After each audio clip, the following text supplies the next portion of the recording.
People often think that public speaking skills are primarily about how you perform on any particular stage, whether it's a large stage or a small stage, a large audience or a small audience. That's how people see public speaking, but it's so much more than that. If I were to really give you a couple of examples to start with, I would say public speaking skills is primarily around your discipline, the content quality that you're capable of putting together for the benefit of a very specific audience. It's about your creative capabilities. It's about everyday situations, the quality of your relationships, how precise you can be with your words, with your ideas, how good a listener you are, and how careful an observer you are. Over the years, we get used to a certain version of how we perceive ourselves, how we see ourselves socially, psychologically, in terms of self-esteem, our ego, narcissism, all these things, primarily around self-preservation really, because how we define ourselves is very much linked to our inner sense of safety, security, comfort. Number one is to significantly improve your self-observation skills. And number two, to significantly improve your observation skills in search of those things that will make you a better, more effective communicator, better speaker, more precise speaker, more authentic, more creative speaker.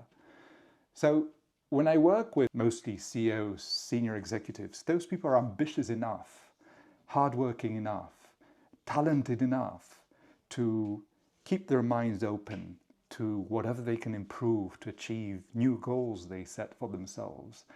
And that's why at some point in time they come to a conclusion that they've reached a point beyond which they are not making much progress. And the reaction they are getting from their audiences is lukewarm at best.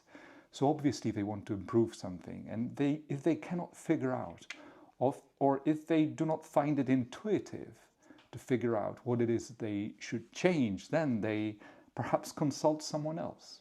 If I were to use an analogy to explain it, can you recall a single time, not in a formal context, but in your private life, when you wish you said something else?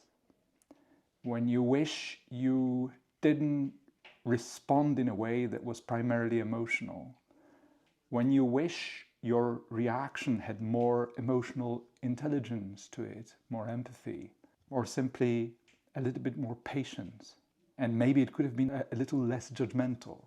So we all have those experiences, those situations. Sometimes, unfortunately, these would be life-changing situations where our perception of ourselves is so strong that we fail to see the most important aspects that define how our partners see us, how our friends see us, how our colleagues at work see us. So whether we like it or not, we are too blind too often.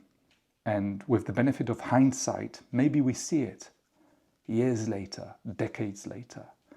Sometimes, perhaps most often, we don't. That's why perhaps it's a good idea to do anything you can to make sure that you actually see things the right way as and when they happen.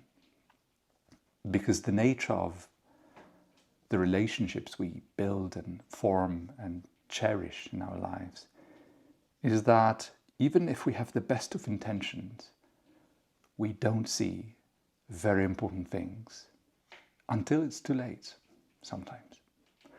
So perhaps a New Year resolution, just give it a try. Try and see if the way you see yourselves is very much in line with the way someone who does professional public speaking sees it, your audience sees you.